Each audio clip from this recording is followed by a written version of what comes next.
গড়েছ তুমি এই পৃথিবী জাহান, তুমি অসীম, তুমি মহান। সেই রবের প্রশংসা করতে হবে। সেই রব আমাদের সৃজন করেছেন, সেই রব আমাদের জীবন দিয়েছেন, সেই রবই আমাদের মৃত্যু ঘটাবেন। এই পৃথিবীর জমিনে একমাত্র কেবলমাত্র আমরা গোলাম, আর তিনি রব। কথা বলেন ঠিক কিনা? আলহামদুলিল্লাহি রাব্বিল আলামিন।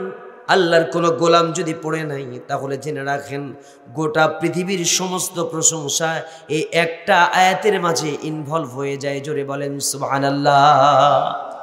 এই জন্য এই পৃথিবীর জমিনে আনুগত্য হবে, গোলামি হবে কার? ইয়া আইয়ুহান নাসু উবুদু রাব্বাকুমুল্লাযী খালাকাকুম ওয়াল্লাযীনা মিন ক্বাবলিকুম লাআল্লাকুম তাত্তাকুন। জোরে জোরে বলি আল্লাহু আকবার। রব্বে কারীম জানিয়ে দিলেন, ইয়া আইয়ুহান নাস, হে মানব জাতি, সুবুদু রাব্বাকুমুল্লাযী খালাকাকুম, সেই রবের গোলামি করো, সেই রবের ইবাদত করো, আনুগত্য করো, দাসত্ব করো, যে রব তোমাকে সৃজন করেছেন। আর তোমাকে শুধু সৃজন করেন নাই, তোমাদের পূর্ববর্তী যারা পৃথিবীর জমিনে এসেছে তাদেরকেও তিনি সৃজন করেছেন।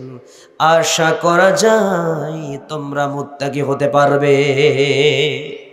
এই জন্য এই পৃথিবীতে গোটা বিশ্ব ব্রহ্মাণ্ডর মালিক তিনি কে? অতএব প্রশংসা যদি হয় একমাত্র কেবলমাত্র কার হবে? গড়েছ তুমি এই পৃথিবী জাহান, তুমি অসীম, তুমি মহান। গড়েছ তুমি এই পৃথিবী জাহান, তুমি অসীম, তুমি মহান।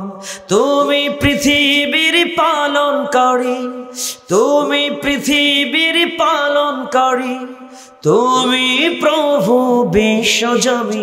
আমি তোমাকে খুঁজি, আমি তোমাকে দেখি, আমি তোমার প্রেমের কবিতা লিখি। আমি তোমাকে খুঁজি, আমি তোমাকে দেখি, আমি তোমার প্রেমের কবিতা লিখি। গড়েছ তুমি এই পৃথিবী জাহান, তুমি অসীম, তুমি মহান। গড়েছ তুমি এই পৃথিবী জাহান, তুমি অসীম, তুমি মহান। তুমি পৃথিবীর পালনকারী, তুমি পৃথিবীর পালনকারী, তুমি প্রভু বিশ্বজমি। আমি তোমাকে খুঁজি, আমি তোমাকে দেখি, আমি তোমার প্রেমের কবিতা লিখি। আমি তোমাকে খুঁজি, আমি তোমাকে দেখি, আমি তোমার প্রেমের কবিতা লিখি। ঠিক না?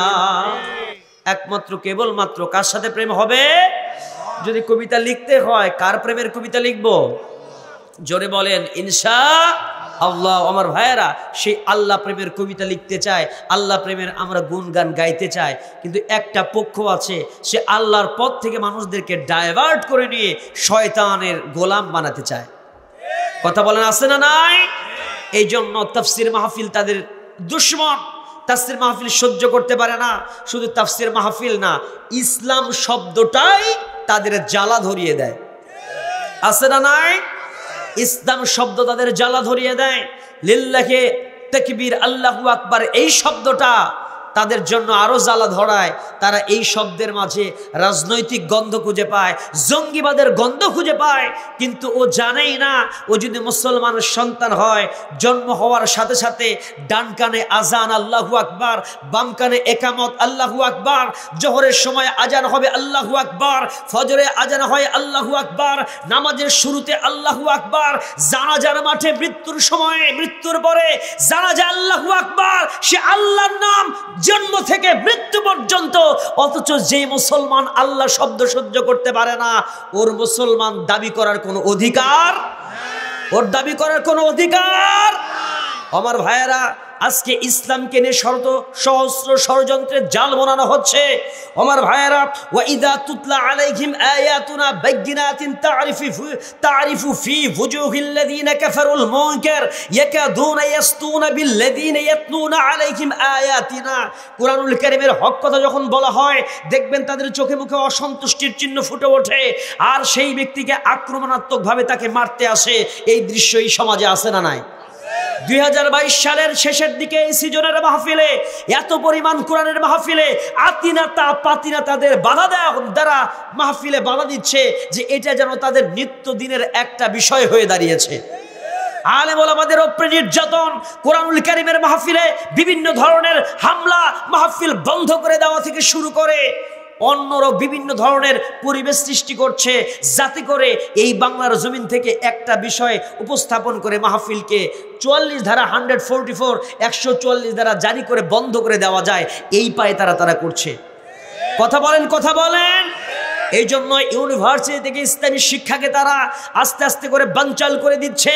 ইসলামী শিক্ষাকে ঐচ্ছিক করে দিয়েছে, পরীক্ষার প্রয়োজন নাই, এখন ইসলামী শিক্ষাই দরকার নাই। তারপরে মাদ্রাসা শিক্ষা ব্যবস্থার উপরে এক ধরনের প্রেশার ক্রিয়েট করা হচ্ছে। আস্তে আস্তে এই জমিন থেকে ইসলামটাকে তারা মূলোৎপাটন করতে যায়, এটাই তাদের চক্রান্ত। কথা বলেন ঠিক কিনা? এই জন্য আমি আপনাদেরকে দ্ব্যর্থহীন কণ্ঠে বলতে চাই, অনেক হয়েছে, আর নয়। দেয়ালে যখন মুসলমানের পিঠ থেকে যায়, মুসলমানের প্রত্যাশার জায়গা একটাই, আল্লাহর উপরে নির্ভরশীল হয়ে সামনের দিকে এগিয়ে এসে, আর নয় কোয়ার্টার ফাইনাল, আর নয় সেমিফাইনাল, আগামীতে বাতিলের বিরুদ্ধে যে লড়াই হবে, ফাইনাল খেলায় অংশগ্রহণ করতে হবে। কথা বলেন ঠিক কিনা? সে ফাইনাল খেলায় আবু জেহেলের বিরুদ্ধে যেমন আল্লাহর নবী বদর প্রান্তরে অংশগ্রহণ করেছিলেন, সাহাবা একরাম অংশগ্রহণ করেছিলেন, এই পৃথিবীতে নমরুদের বিপক্ষে যেমনি করে ইব্রাহিম অংশগ্রহণ করেছিলেন, ফেরাউনের বিপক্ষে মূসা যেমন অংশগ্রহণ করেছিলেন, তেমনি করে ইসলাম টিকে রাখতে যদি আর একটা নতুন বদরের প্রয়োজন হয়, রক্ত দিতে হবে, পিছপা হব না। কারা কারা দোকান হাত আল্লাহকে দেখায়া দেন।